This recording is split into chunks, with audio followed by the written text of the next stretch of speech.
Assalamualaikum warahmatullahi wabarakatuh. Izin memperkenalkan diri. Siap, nama Fadil Muhammad dari kelas 11 S1. Langsung saja di sini saya akan menjelaskan materi tentang aircraft electrical power. Yang pertama, saya akan menjelaskan tujuan dari aircraft electrical power atau sistem tenaga listrik. Tujuan dari sistem tenaga listrik atau aircraft electrical power adalah untuk memberikan daya atau power agar setiap sistem dapat tetap berjalan. Pesawat modern dilengkapi dengan sistem tenaga listrik yang luas. Sistem tenaga listrik ini harus memastikan bahwa sistem diberikan daya atau power yang cukup sesuai dengan kebutuhan masing-masing. Baik pasukan listrik AC dan DC digunakan di pesawat terbang.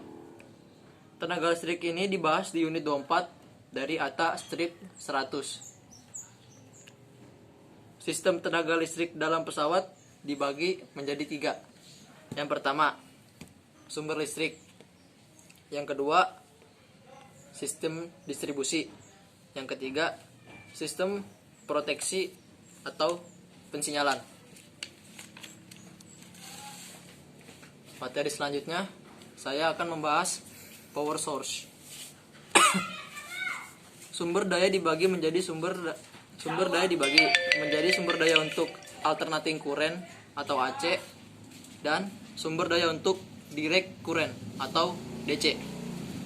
Beberapa komponen yang dapat digunakan sebagai sumber daya adalah: yang pertama, generator AC, yang kedua, static inverter, yang ketiga, external AC power, yang keempat, DC generator, yang kelima, transformer rectifier, yang keenam, baterai, dan yang terakhir adalah external DC power.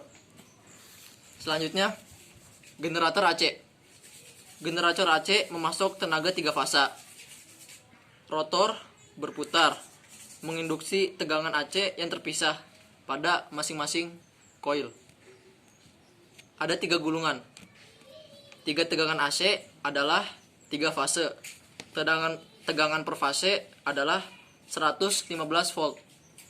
Frekuensi pada generator AC adalah 400 Hz.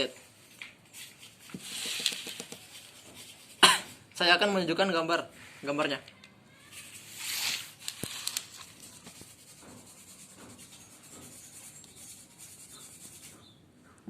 Seperti yang dilihat, di situ ada stator, phase B, dan phase C.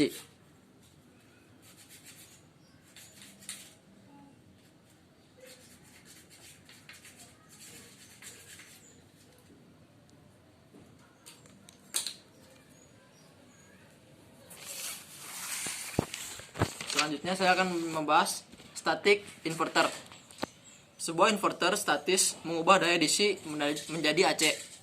Daya DC 28 VDC diubah menjadi 115 VAC. Daya dengan frekuensi 400 Hz. Kata statis digunakan di sini karena perangkat ini sepenuhnya elektronik dan tidak memiliki bagian yang bergerak. Daya AC eksternal.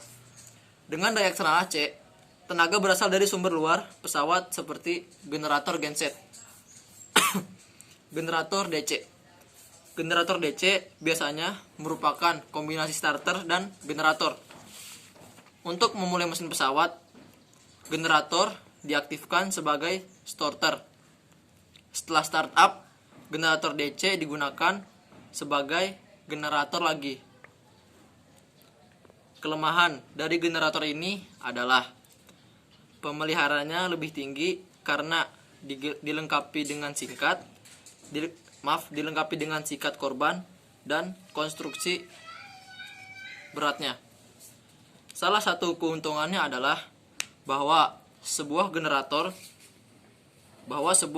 DC tidak bergantung pada frekuensi dan bisa digabungkan langsung ke mesin penggerak. Tegangan yang dihasilkan oleh generator DC adalah 28 volt. Transformer rectifier. Penyearah transformator mengubah daya AC 115 volt dengan frekuensi 400 Hz menjadi tegangan rendah dan juga memperbaiki voltase ini. Tegangan output tidak tetap, yaitu tergantung pada beban dan akan berada di antara 24 dan 29 volt. Baterai. Pada pesawat besar, baterai hanya digunakan sebagai satu daya darurat. Mengingat kapasitas baterai yang terbatas, umumnya 40 A per jam. Baterai hanya bisa digunakan untuk daya darurat selama periode waktu yang sangat terbatas. Baterai yang hanya memasok listrik ke sistem yang paling penting, daya DC eksternal. Sama seperti dengan daya AC, daya DC berasal dari unit di luar pesawat. Stop kontak eksternal DC 28 volt tidak dipasang pada semua jenis pesawat. Sekian penjelasan dari saya, kurang lebihnya mohon maaf. Wassalamualaikum warahmatullahi wabarakatuh.